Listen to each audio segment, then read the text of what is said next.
Boomerangs, bombs, dungeons, magic swords, puzzles, and green tunics. Welcome to The Legend of Zelda.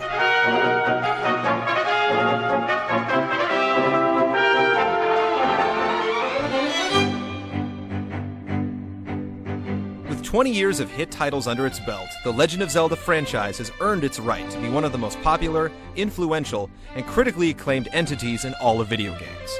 Selling over 47 million units, its familiar characters have become some of Nintendo's biggest icons.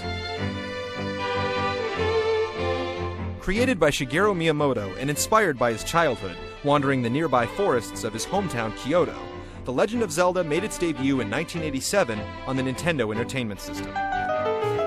8-bit gamers were introduced to the young Link, a quiet boy in a green tunic who set out on what would become a never-ending quest to rescue a princess named Zelda.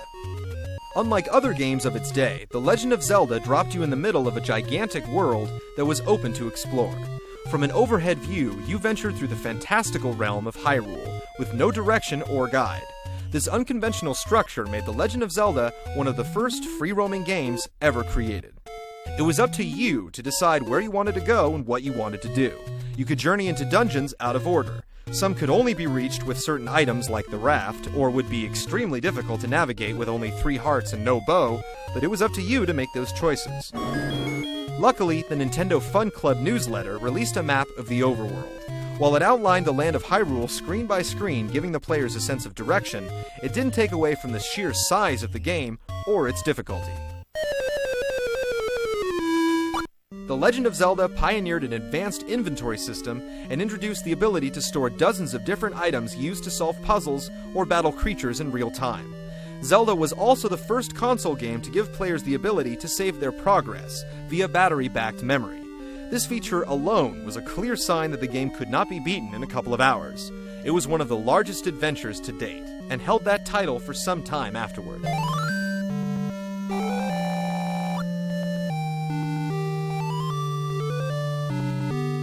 After you explored all of Hyrule, found the magic sword, beat all the dungeons, collected the pieces of the Triforce, defeated the evil Ganon, and rescued Princess Zelda, you had basically beaten the game. But the artists behind Nintendo's first RPG went above and beyond, adding a second quest. Instead of requiring you to play the same game twice, it slightly altered the overworld and dungeons to make them even more challenging.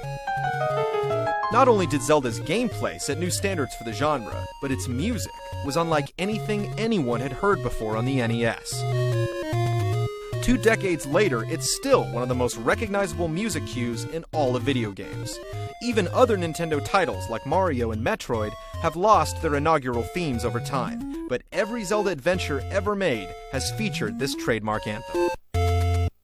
All of these polished elements came together in a divine synthesis that can only be rivaled by the joining of the almighty Triforce.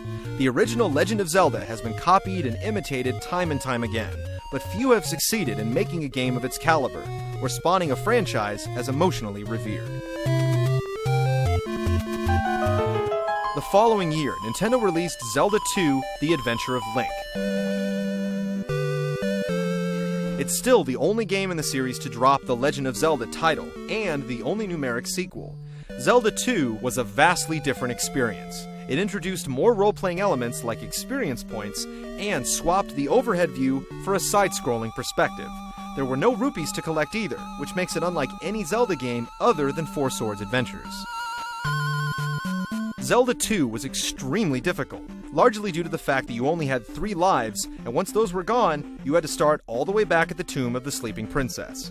The action-based platformer was not what a lot of fans were expecting, but then again, no Zelda game ever is.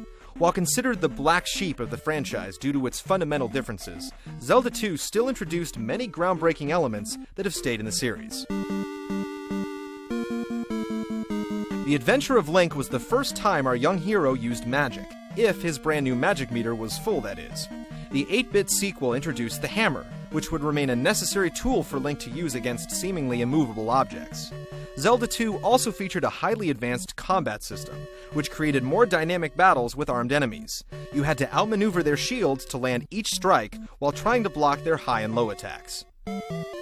Even the non-playable characters were presented in a different fashion. Instead of standing still, hiding in a secret cave waiting to be found, they roamed the streets of their individual towns, wandered in and out of their houses, and played a much more important role in Link's adventure. Grand Theft Auto might have shocked the masses when it replenished your health for sleeping with strangers, but Link was apparently getting lucky 13 years earlier. The Legend of Zelda and Zelda 2: The Adventure of Link were two of the most popular games on Nintendo's entertainment system. They solidified Link as one of Nintendo's go-to heroes, and spawned toys, breakfast cereals, and even a televised cartoon. Well, excuse me, princess. Be sure to catch part 2 of our Legend of Zelda retrospective as we take a look at Zelda on the next-gen console, the Super Nintendo, and go handheld on the Game Boy for Link's Awakening.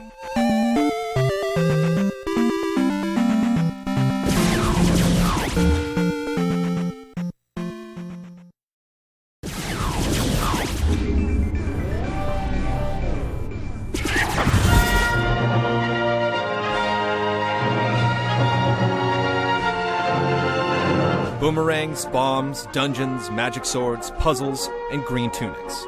Welcome to The Legend of Zelda.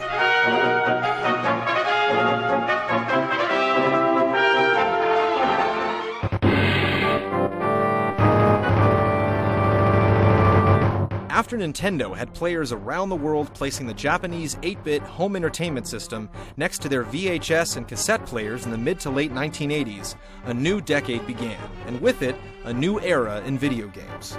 Nintendo's next-gen contribution to the American market was the Super Nintendo in 1991.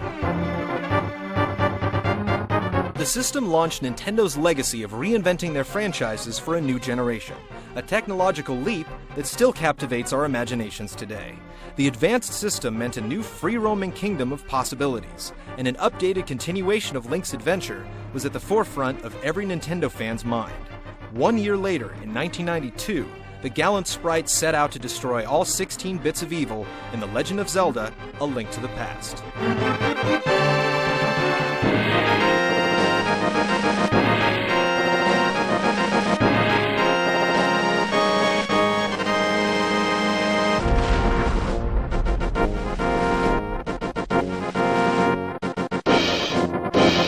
4 years after the side-scrolling Zelda 2, Nintendo returned the series to an overhead perspective, one that added exquisite detail and a bright polish to the original adventure. The gameplay also seemed gleefully familiar, as you explored the overworld of Hyrule, slashing your way through each gridlocked environment. Your health meter was once again a row of hearts that could now be expanded by finding quarter pieces across the world map. Combining 4 of these would give you another vessel of life, enticing players to explore every nook and cranny in every area to raise their defense. The sequel once again pitted our trusted hero Link against the evil Ganon. Just when you thought you had caught up to him and Zelda was within your grasp, you learned that your eternal nemesis had been sealed away in an alternate dimension known as the Sacred Realm. This parallel universe mirrored Hyrule, but Ganon's evil powers had turned it into a horrible place. Link had to travel back and forth between these two worlds, making the game twice as big as expected, and introducing numerous realm-crossing brain teasers. This mission structure was so successful, it became a major part in several Zelda sequels and other Nintendo franchise releases to follow. Link apparently used his time away from consoles to work out a little bit, because he was much more flexible in the third installment. He could move diagonally, which doubled the directional possibilities, and he could pick up items for moving and throwing. When he was on his guard, he now had the "how did I ever survive without that" ability to attack sideways.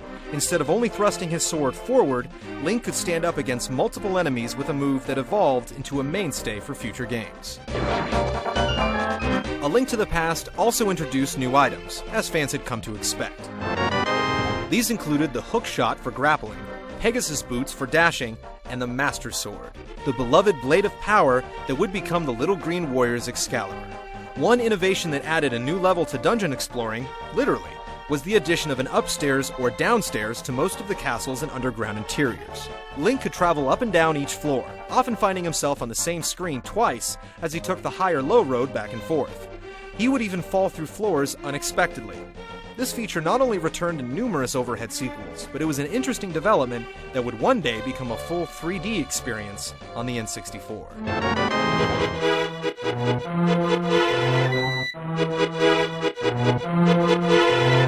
After scaring a few loyal followers with Zelda 2, A Link to the Past was everything they dreamed a true Zelda sequel could be, and more. The bird's eye view returned, letting you view each room, town, forest, and enemy battle in its entirety. The combat was smoother, the environments were bigger, the graphics were prettier, and an arsenal of new items made finding each weapon a triumphant achievement. Needless to say, the game was a smash hit. Adored by fans and critics, A Link to the Past held Nintendo Power's #1 spot on the top games list for over 5 consecutive years. Before Nintendo set to outdo themselves again, they moved the series to their first handheld device, the black and white Game Boy. It was not the first RPG to appear on the Pocket System, but it did give the developers license to move the series into unexpected directions in The Legend of Zelda: Link's Awakening.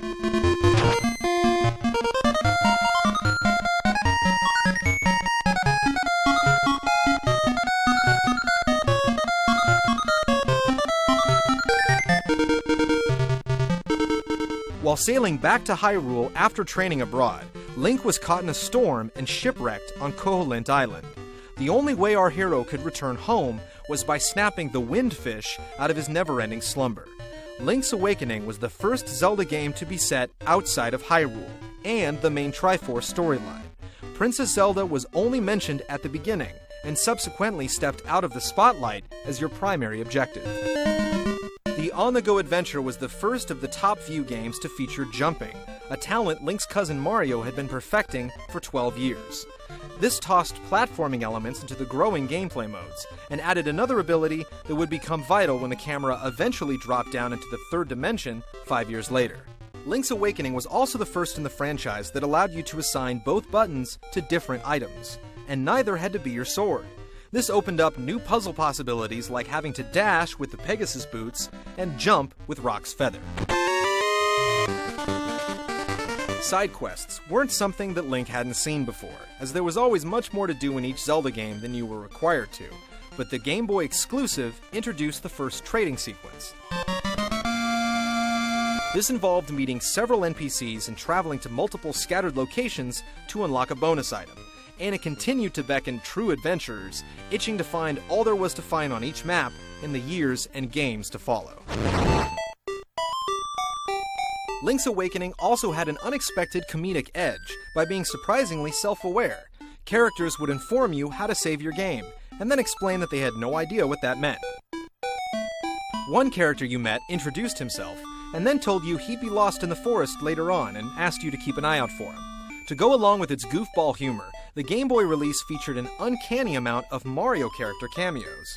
From Goombas to Chain Chomps to a Yoshi doll or a picture of Princess Peach, the fourth Zelda title was littered with famous Nintendo faces. And while some fans were shaken by the absence of color in the Zelda universe, the monochrome original returned in a DX version for the Game Boy Color in 1998. Like the console quest before it, Link's Awakening not only introduced new traveling tools that would become indispensable, it inspired future handheld ventures, like the dual cartridge Oracle of Seasons and Ages and the Minish Cap for the Game Boy Advance.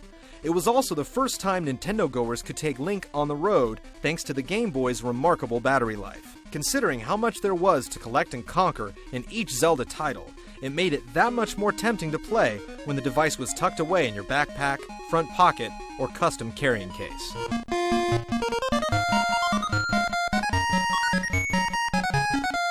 We're nearing our halfway point in our journey through the history of Hyrule. Keep your battle camera locked onto Part 3 of our Legend of Zelda Retrospective as we explore Link's trek into the third dimension on the Nintendo 64.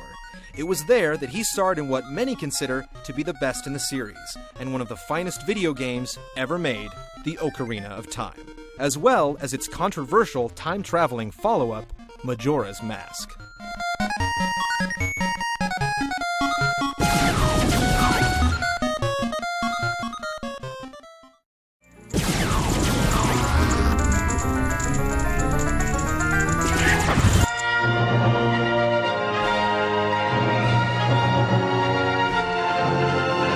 boomerangs, bombs, dungeons, magic swords, puzzles, and green tunics. Welcome to The Legend of Zelda.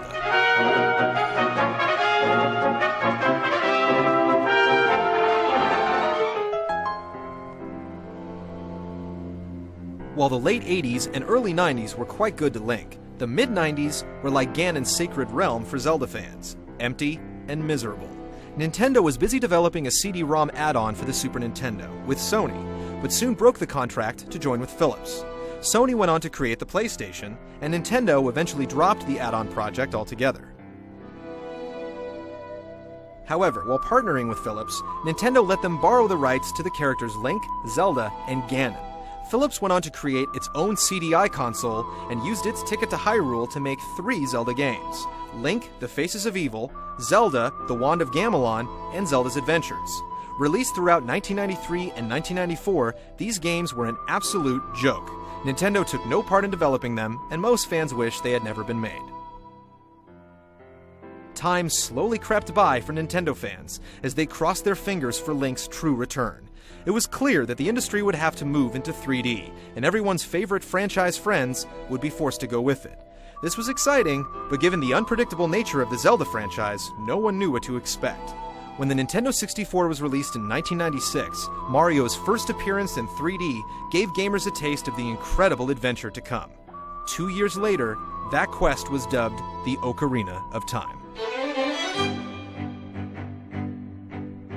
Pre-ordering the 5th installment in the series guaranteed you a gold-colored cartridge, and a chance to experience the future of action role-playing. The moment gamers stepped out onto the main field and saw the sun slowly rise over Hyrule Castle, they knew Link's world would never be the same. While it felt like a completely new gameplay experience at first, longtime fans soon realized it was essentially the same game, but from a thrilling new perspective. All of the 2D elements were there. Hyrule was a massive open world, each town was full of NPCs for shopping and questing, and each dungeon was packed with hidden treasures and dangerous enemies.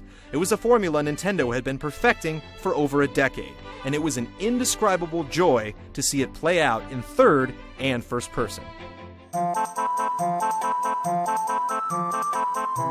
Players had to rediscover and relearn the boomerang, the bow, and hookshot, as well as wield the Master Sword with unprecedented precision. Ocarina of Time introduced a revolutionary lock-on targeting system that meant no more aimless bow casting or sword swinging. Your faithful fairy, Navi, guided you through this new mode of combat by telling you where to look and describing things once you selected them. This new way to play became essential when your adventure introduced you to shielded and sword-wielding enemies, as well as several larger-than-life bosses with hidden sweet spots. Your updated arsenal was not complete without a few new entries, like the hidden passage-finding Lens of Truth and the ability to enchant your arrows with fire, ice, or light. Having already made a fashion statement with his signature green getup, Link could now try on a red tunic for fire protection and a blue tunic for breathing underwater. His ensemble could be further customized with boots for sinking into the abyss or gliding on air, a shield for reflecting light sources, and a giant sword that could not be broken. All of these were hidden somewhere in the game. But one of the biggest additions was revealed the moment you booted up Ocarina of Time. In the middle of the world map was Lon Lon Ranch, and trapped within its gates was a trusty companion that would become Link's inseparable pal. After a couple of trips around the track and a triumphant leap over the wall, the horse Epona was yours to ride. She would come when called, leap when able, and free Link up to use his bow and arrow while racing across the open countryside.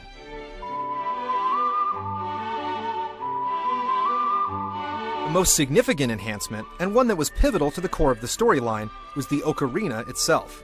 Legendary composer Koji Kondo returned to the Zelda series for the 4th time to score the N64 adventure, composing 10 unique themes that could be manually played by the players themselves.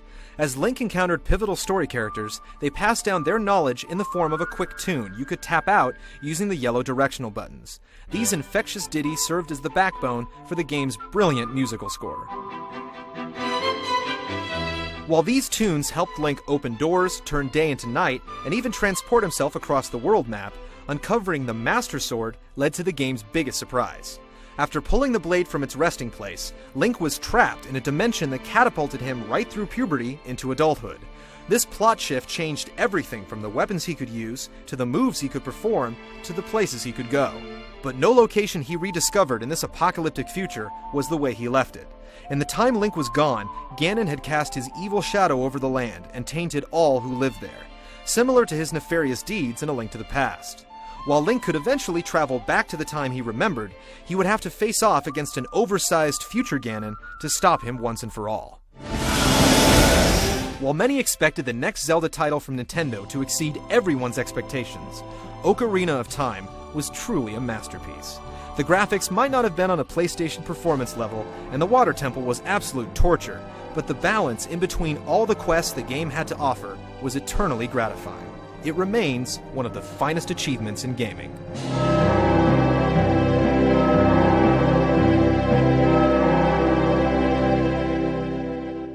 So how do you top that?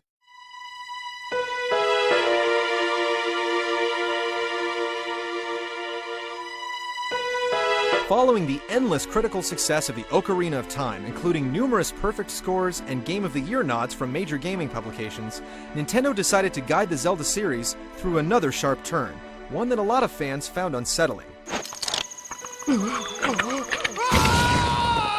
2 years later, Nintendo once again took Link out of Hyrule on another doomed vacation, and charged him with saving the time-trapped town of Termina in Majora's Mask.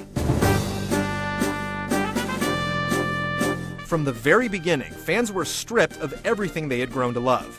Navi was missing, Epona was stolen, even the Ocarina itself was ripped from Link's hands. To make matters worse, the evil Skull Kid turned Link into a Deku scrub, forcing players to get used to the game's biggest development. The sequel was all about masks, and the hidden power some of them possessed to transform Link into one of 3 different creatures: the aforementioned pedal-piloting Deku, a boulder-rolling Goron, and a wave-riding Zora. All of these races appeared in Ocarina of Time and other previous Zelda titles, but this was the first time Link could see through their eyes and use their unique abilities. Some of the dungeons required you to switch back and forth between them on the fly, creating puzzle opportunities even the Zelda Elite had never seen before. Ocarina also featured masks, but you could only carry a few at a time, where Majora had an inventory of 24 slots you filled in as you ventured on.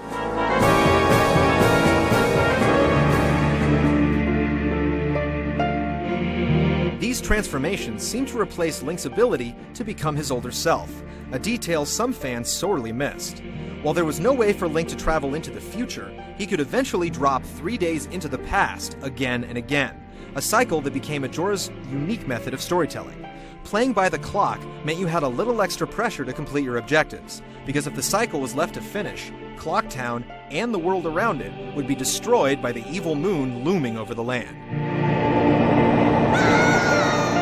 Those that were patient enough to relive the same 3 days over and over began to notice the subtle differences between Majora and Ocarina. While the Hyrule map in Ocarina was larger than the Termina map in Majora, Termina was much more detailed. NPCs weren't glued to the ground or aimlessly running around. They had a schedule, a purpose, and a story to tell if you dug deep enough. After you learned one character's secret, it added a twinge of familiarity when you saw them walking the same path again and again. This also replaced the dimension-swapping gameplay that permeated the other Zelda titles. A Link to the Past and Ocarina of Time both featured dueling dimensions that you had to travel between several times.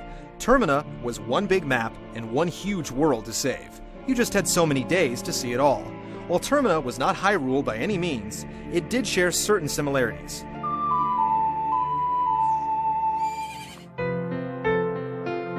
It was this fish-out-of-water feeling that made some fans uncomfortable. Lots of loyal Zelda followers were disappointed the sequel strayed so far from the formula, especially after Ocarina of Time had almost perfected it. This is easy to think if you consider Majora's Mask a standalone sequel. As far as the story is concerned, it branches off into very bizarre and dark territory. While the subject matter suggested a more somber tone, the game seemed to be primarily about healing.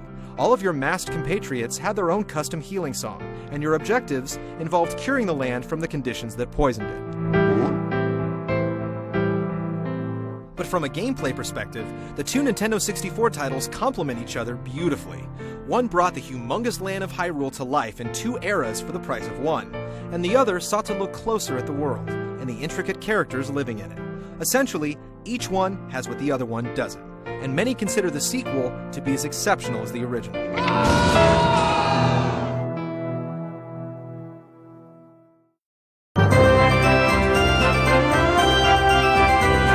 As we travel onward through our tour of Zelda's lineage, we come upon Nintendo's most financially successful console of all time, the Game Boy, which allowed Link to redefine how handheld RPGs were made, with his color adventure too big to fit into one cartridge, the Oracle of Seasons and Ages, and the GameCube and Game Boy Advance multiplayer crossover, Four Swords Adventures.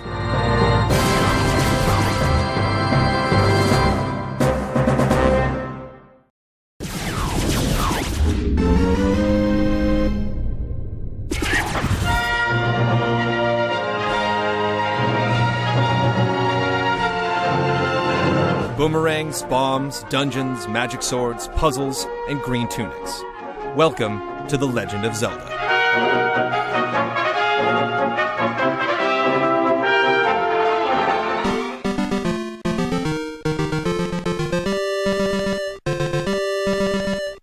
While Nintendo has helped pioneer dozens of gaming conventions that still influence the industry today, one of their trademark tactics is to cross their properties across multiple platforms and peripherals. Sometimes, this can lead to some superfluous purchases, but it can also introduce revolutionary ways to make an old formula feel like a completely new experience. After Link made his daring jump into the third dimension with two successful games for the Nintendo 64, Nintendo joined forces with Capcom to continue the fantasy franchise. Just months before they shipped their next home console, the GameCube, Nintendo added a true green to Link's tunic on the newly RGB upgraded Game Boy Color. Under the supervision of Miyamoto, Oracle of Ages and Oracle of Seasons were released on the same day in May of 2001. These dual handheld titles were originally going to be a part of the Triforce trilogy, where the two original NES games were to be revamped and included with one completely new game to finish off the acutely symmetrical package. This concept gradually evolved into an all-new trilogy-based project, where each game would represent a third of the Triforce. Unfortunately, it became extremely troublesome to link all three titles, using a brand new password system. Thus, this adventure set was pared down to only two games. Each would be able to stand on its own, but they could also be joined together by using passwords to transfer your progress. From a gameplay perspective, the two games also split the infamous Zelda formula right down the center. Oracle of Ages was primarily puzzle-based for the brain-teasing, labyrinth-exploring crowd, while Oracle of Seasons was more action-oriented for those who favored adventuring with the sword and bow. These quests were unique, but incomplete without the other if you wanted a true Zelda experience. And of course, the true ending to both games. Both the Oracle adventures started the same. On one of Link's frequent visits to the dimension-shifting, glistening gold relic in the Temple of the Triforce, presumably to make sure no one had stolen it again, he was voluntarily pulled into a portal that spit him out in either the world of Labrena or Holodrum. There, he met the Oracles, the singer Nehru or the dancer Din. Just as they introduced themselves to their unexpected guest, the General of Darkness, Onox, or the Sorceress of Shadows, Veron, kidnapped one of these newfound friends and threw their respective worlds off balance. Labrena's flow of time was disrupted, and Link would have to find the 8 essences of time to set it right again. To do this, he could travel 100 years into the past, and then back to the present, changing events and rewriting history as he made each trip back and forth. Holdrum's passage of seasons was adversely affected, and Link was required to wave a magic wand to alter the world between them, allowing him to access different areas. Holdrum's map was bigger than Labrena, but the Ages world was doubled up due to the alternate time periods. Fans could either choose the playstyle they preferred from two technically similar but thematically different journeys to Hyrule and beyond, or combine them for one of the most elaborate quests Link's ever quested. While they may be the two least played games in the franchise, they shared all the elements from their predecessors that make the series continuously impressive. 1 year later, Nintendo ported A Link to the Past to the Game Boy Advance, with a few cosmetic changes. Along with the SNES Classic, the cartridge also featured, for the first time ever, a multiplayer Zelda game, entitled Four Swords. While the game might have been thought of as just a bonus feature, it was a solid Zelda game. However, finding 3 friends with GBA to GBA adapters and copies of the game was another story. Luckily, in 2004, Nintendo released the Four Swords Adventures for the GameCube. The new version allowed one lone gamer to control all 4 little links by snapping them into one of 4 battle formations. The game was much more linear than any Zelda title before it, with no connecting overworld. It was clearly built as a party game or cooperative quest. Similar to how the Oracle twins did a cartridge crossover, Four Swords was designed to transfer data, this time between consoles, via a GameCube to GBA cable. A single player could complete the adventure with just a GameCube controller, but once another player jumped in, everyone needed their own Game Boy Advance to come along. Your perspective would shift from the TV to the handheld in dungeons, caves, houses, and other interiors. Four Swords also marked the return of Dark Link, a doppelganger the good Link faced in Zelda 2 and Ocarina, had adorable cartoon animation, several head-scratching zone-swapping puzzles, and a top-down perspective with polished lighting, characters, backgrounds, and special effects. Technically, it was the closest thing to a true Link to the Past sequel fans had seen since 1992. While these games might not have been as commercially successful as their gold-plated predecessors, they showcased Nintendo's willingness to try new things and experiment with their technology.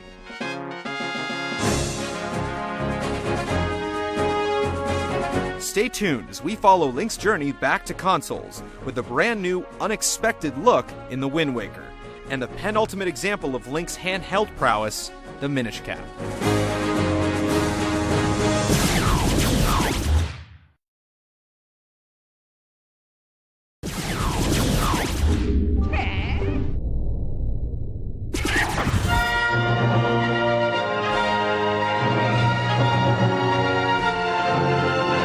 Boomerangs, bombs, dungeons, magic swords, puzzles, and green tunics. Welcome to The Legend of Zelda.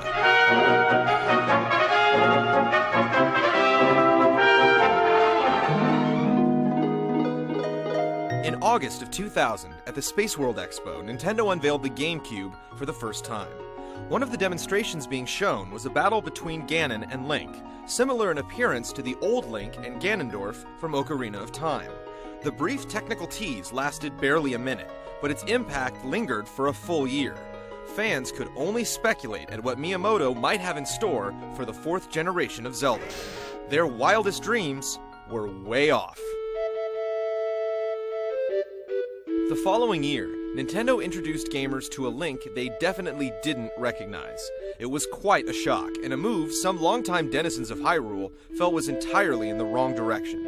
Making his 10th video game appearance, the new Link was perhaps the youngest version of the adolescent hero that had ever been created. Miyamoto defended the decision to make a Zelda game for all ages, and redesigned the land of Hyrule to look like an interactive cartoon. From the sequel's first impressions, a lot of critics and gamers expressed serious doubts, especially since Sony was about to release the PlayStation 2, and Microsoft was well on their way to creating their first home console. Most of those reservations were put to rest when The Wind Waker was released in March of 2003. The ironic thing about the new art design was that it was initially criticized as failing to give the Zelda series the next-gen detail and expression they felt it deserved, when the Link in Wind Waker is arguably one of the most expressive video game heroes ever conceived. From his subtle eye movements to his jubilant exultations, he's also one of the cutest characters as well. To this day, few games have achieved this caliber of cel-shaded animation. The story took place hundreds of years after the Ocarina of Time. Hyrule now lay at the bottom of a deep ocean called the Great Sea. Legends of a boy in a green tunic, a buried gold relic, and an unnamed evil were passed down across the ages, vaguely explaining how the ancient land had been covered in water. To help instill the courage of the hero of time in their children, and continue their dream of his inevitable return, parents dressed their kids in green garb when they were old enough to begin their own adventures. Once Link got his emerald cloak and cap, he spotted his first damsel in distress, a pirate captain named Tetra. After the Helmarok King dropped her into the forest, Link discovered Tetra and her salty crew. But upon returning to the village, the giant bird reappeared and kidnapped Link's sister, Errol. With no choice but to travel to the Forsaken Fortress and rescue her, Link boarded Tetra's ship, set sail on the open ocean, and said goodbye to his home. The following breaking and entering sequence was the first time Link was forced to use stealth. You were always free to evade or avoid certain enemies, but this stony searchlight-smothered stronghold turned Link into Solid Snake, with tights. He could pick up barrels and wear them as he tiptoed around, a strategy that was available to you throughout the rest of the game. After the rescue attempt went awry, Link was tossed out to sea and left for dead. Thankfully, he was saved by the King of Red Lions, a one-man sailing ship that gave plenty of wisdom and encouragement to the aspiring adventurer. Once you ran into town and picked up a sail, you could set out to rediscover Hyrule once again, even if most of it was hidden beneath the surface. On the way to Dragon Roost Island, players soon realized the unexpected power of producing environments so boldly beautiful, but technically simplified. It meant that unless you were visiting a major island for the first time, or entering a cave or dungeon, there were no loading times to break up the exploration, and draw distances that had to be seen to be believed. Cruising from one island to another was an astonishingly seamless experience, and the vast ocean was not only the biggest Hyrule ever produced, but one of the largest open game worlds players have had the privilege to explore. Unfortunately, the Red Lion was not a motorboat. With no self-propulsion, Link was completely reliant on the way of the winds. He had to go where they were going, and to swing the directional draft in his favor, he had to learn a brand new instrument. With the titular Wind Waker, Link could command the skies like he was conducting a symphony orchestra. The sheet music layout was similar to the Ocarina's playlist, but you could now change the tempo. The first leg of the Seafaring quest charged Link with recovering 3 pearls. He then transported them to the Triangle Islands, revived the Tower of the Gods, and defeated the boss Godan to prove his worth. This revealed a beam of light that warped Link and the Red Lion King miles beneath sea level to the frozen ruins of Hyrule. Trapped in time, the castle was the final resting place of the Master Sword, and the palace, along with all the enemies within it, sprang to life once Link took the blade into his hands. With his familiar weapon, Link could now perfect Wind Waker's additions to the tried and true 3D combat system. You could still lock on and strafe around targets with ease, but the larger shielded characters would give off a signal when they were preparing to launch a heavy attack. When this happened, players could parry that advance, dashing around the enemy and attacking from behind. This gave you one more way to save your skin, and was necessary to free some of the larger characters of their armor.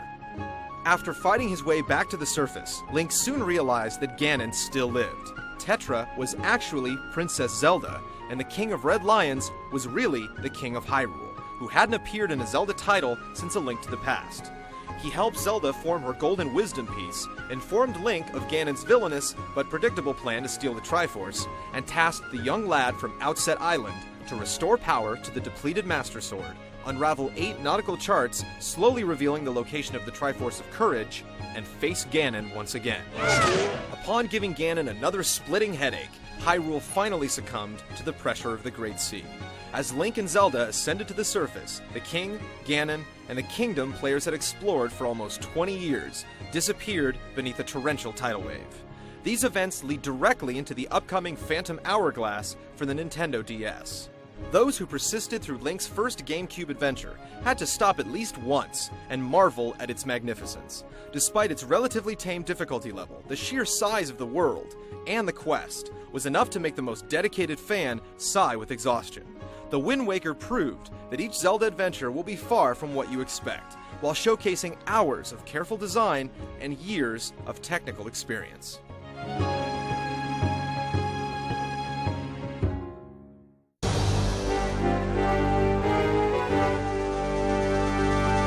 After the Wind Waker, the Nintendo faithful knew they would have to wait a while for the next epic console journey through Hyrule, or wherever Link would find himself next. This time of darkness created another opportunity to release a handheld excursion into uncharted territory. Handheld technology is usually a generation or two behind the consoles, so the Game Boy Advance was able to generate environments similar to the Super Nintendo, adding several layers of depth to the detailed sprite design from A Link to the Past, the Minish Cap was released in the beginning of 2005.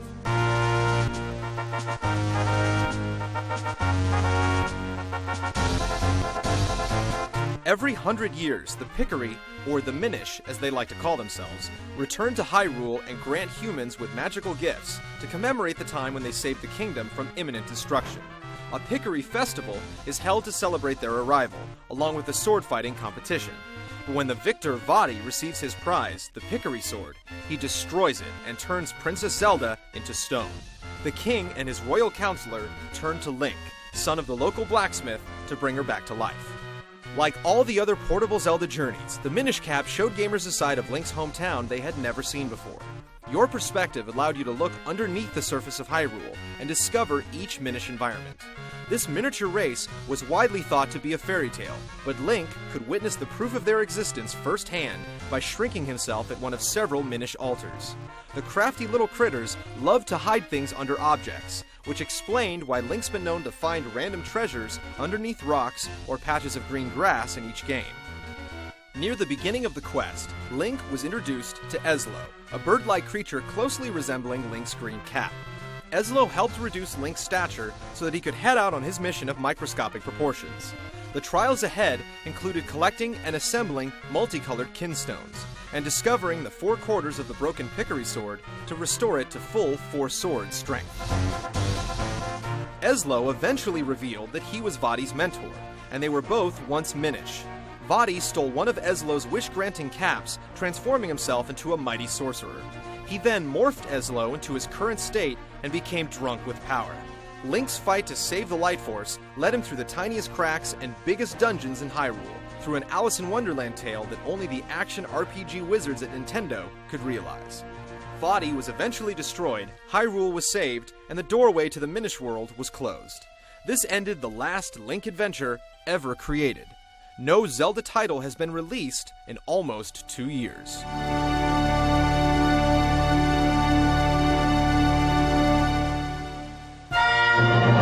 Join us next week for a complete tour through the lineage of The Legend of Zelda, and the conclusion to our 6-part retrospective.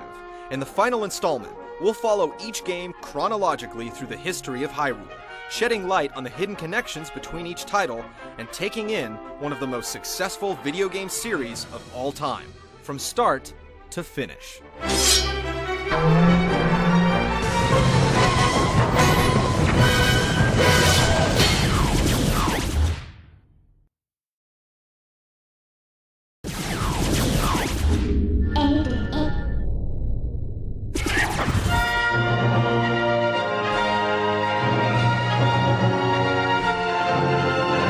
Boomerangs, bombs, dungeons, magic swords, puzzles, and green tunics. Welcome to The Legend of Zelda.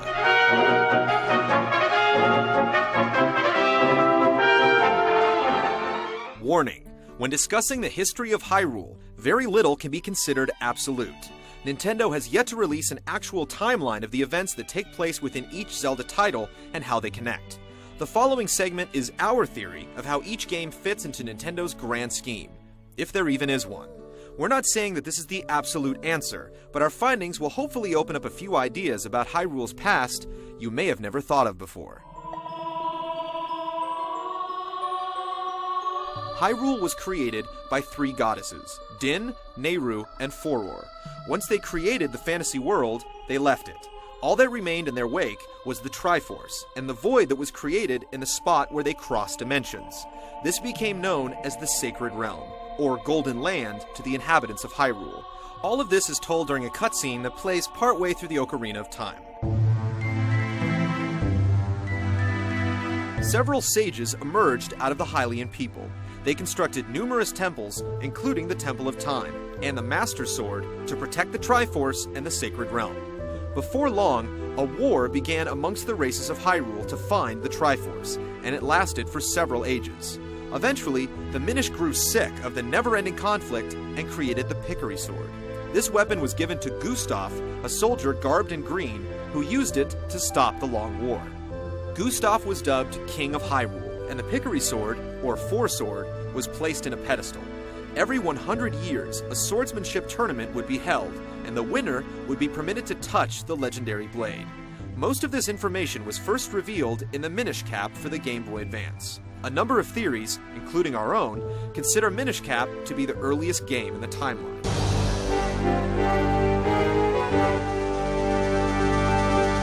A couple of notions from the game itself support this. The opening speaks of the Pickery giving their sword to the hero of men, not the hero of time. This turns out to be Gustav, who wore a green tunic but no hat. Our Link at the beginning of the story wears green but is hatless as well. Eslo, the malformed mage who catches a ride on Link's head throughout the adventure, crowns the lad with his own green cap once the wizard returns to his original form. Eslo says it suits Link, and the emerald cap would go on to become a staple of the heroes of Hyrule. The second game, which is similarly placed throughout multiple fan-created backstories, is the Ocarina of Time.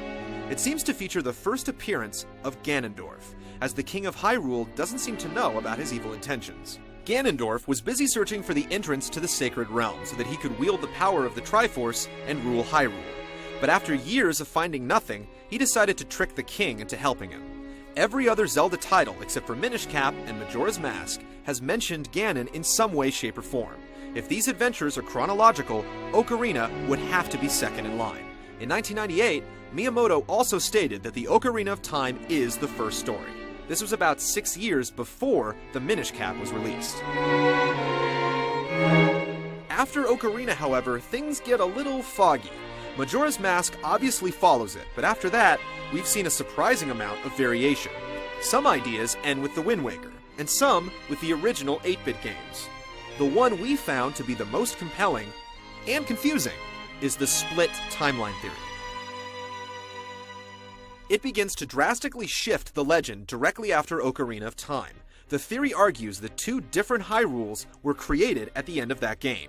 You defeat Ganon as adult Link and speak with adult Zelda afterwards. She wishes for Link to have a childhood, so she uses the Ocarina to send him back to before they met. This becomes Hyrule A, with Link and Zelda as children, before Ganon took over. Hyrule B is the world he left behind, where adult Zelda remained after Ganon had been defeated, and Link had been deleted. Meanwhile, in the past, young Link and young Zelda inform the king of Ganon's evil plans. Link then leaves Hyrule before the war breaks out, in search of Navi, who left him in the Temple of Time. This brings Link to Majora's Mask. After he saves Termina, Link attempts to return to Hyrule via the sea, but is shipwrecked, and begins the Game Boy adventure, Link's Awakening. Link's Awakening is rumored to be a dream. As it comes to a close, Link regains consciousness in the ocean, and the island has mysteriously disappeared. At the end, he battles a nightmare creature that takes the shape of Ganon. This reveals to him his deepest fear, inevitable future, or both. Link made his way back to Hyrule to discover that Ganon had won the war. Stripped of his equipment after being shipwrecked, Link had to collect his armor and weapons and stop Ganon a second time. This began the original Legend of Zelda for the NES. In Link's absence, the citizens of Hyrule moved north, which explains why the early overworld map didn't have any towns or castles. Ganon had eventually uncovered the Triforce of Power, and Zelda received the Triforce of Wisdom. Fearing Ganon would take her piece of the ancient relic, Zelda broke it into 8 pieces. Link eventually picked them all back up, destroyed Ganon, and became a hero once again. According to its manual, Zelda 2 takes place several seasons after Zelda 1. The sequel introduces Link to the actual Legend of Zelda, a tale many gamers have never heard before. A long time ago, the King of Hyrule's son learned about the Triforce and desired it greatly. An evil wizard informed the prince that his younger sister Zelda knew of its whereabouts. The two confronted Zelda, but when the princess refused to talk, the wizard forced her into a deep sleep. Overcome with power, the wizard died in the process, leaving the prince guilt-stricken over betraying his own blood. He had his sister moved to the North Castle altar and declared that every daughter born into the royal family shall be named Zelda. This event predates the Minish Cap, but occurs after the events of King Gustav. This clears up a bit of the confusion gamers feel when they keep encountering characters with the same name. Link learned all of this when he headed north to rediscover Hyrule in Zelda 2. The princess trapped in a deep sleep was none other than the original Zelda, placed there by her brother years before. Link hunted for the Triforce of Courage, prevented the return of Ganon, and pulled this original Princess Zelda from her eternal slumber. Soon after Zelda 2 is the Four Swords adventure, with either a new Link and Zelda, or the same duo that first met during the Ocarina of Time. It's clear the multiplayer journey takes place after the Minish Cap, because it begins with the villainous Vaati trapped within the Pickery Sword. But it definitely took place before A Link to the Past, because once he's revealed as Vaati's puppet master, Ganon acquires the Trident of Power, which he then uses on the Super Nintendo. A Link to the Past speaks of an evil that had been sealed away by the sages, which would lead one to assume that the Super Nintendo quest takes place during Hyrule B, the timeline that began once the sages had sealed the evil, and Zelda had been left behind in a world with a sealed Ganon and no Link. But one could also assume that young Link told the king of his adventure after he traveled back in time. This tale would have ended with Ganon being destroyed, and could have been passed down as a legend and not a historical account, despite Ganon eventually winning the war.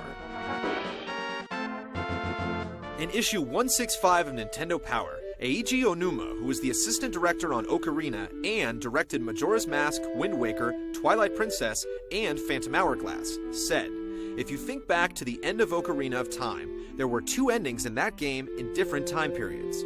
First, Link defeated Ganon as an adult, and then he actually went back to being a child. You could say that the Wind Waker takes place 100 years after the ending in which Link was an adult. So the story that's retold at the beginning of Wind Waker explains what happened to Zelda and Hyrule after Link disappeared in time. Ganon found a way to escape his prison and still possessed the Triforce of Power. Zelda's descendant, Tetra, still carried the Triforce of Wisdom, but the new Link was forced to rediscover the Triforce of Courage." Let's take a broad look at the picture we're attempting to paint. Minish Cap first, Ocarina second, then the timeline splits. There's Hyrule A, with Link and Zelda as kids warning the king of Ganon's evil plans. And parallel to that, Hyrule B, with a sealed-away Ganon, adult Zelda, and no Link. Hyrule A leads to Majora's Mask, Link's Awakening, Zelda 1, Zelda 2, Four Swords, and then A Link to the Past. Hyrule B leads to Wind Waker. But we're missing two games, Oracle of Ages and Oracle of Seasons. These titles lend themselves to this split timeline theory best of all. They were released on the same day and begin pretty much the same way. Link goes to check on the Triforce via different routes, however. The theory speculates that these games are taking place at the exact same time, just in two different Hyrules. Both games begin with the Triforce in its resting place. The previous games for both timelines have presumably reset the Triforce. Both Ages and Seasons deal with someone trying to resurrect Ganon. Does this solidify the split timeline theory? We're going to leave that up to you to decide.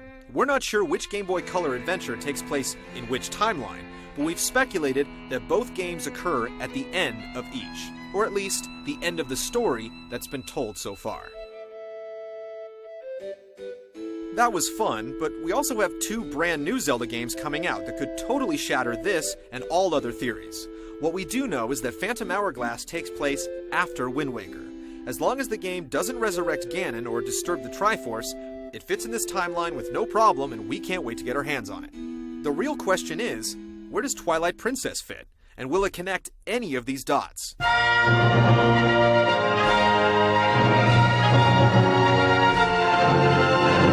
Apparently, it takes place between Ocarina of Time and Wind Waker, which would set it in Hyrule B. We have yet to play through the entire game, so plenty of questions still remain. It seems that a strange darkness is trying to consume Hyrule and Zelda.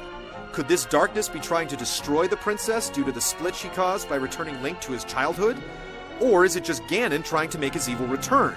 Will Hyrule ultimately be flooded in the end, giving birth to Wind Waker's Great Sea? The ending of Twilight Princess could dramatically disprove all of these ideas, but we were eager to collect them and assemble our theory of how Hyrule happened, especially after looking back at this groundbreaking franchise.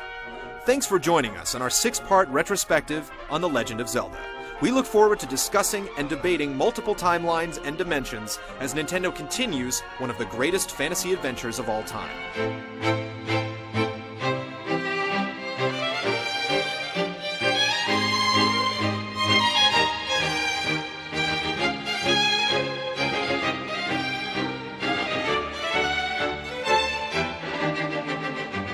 long as there's a Triforce, there will be a Zelda.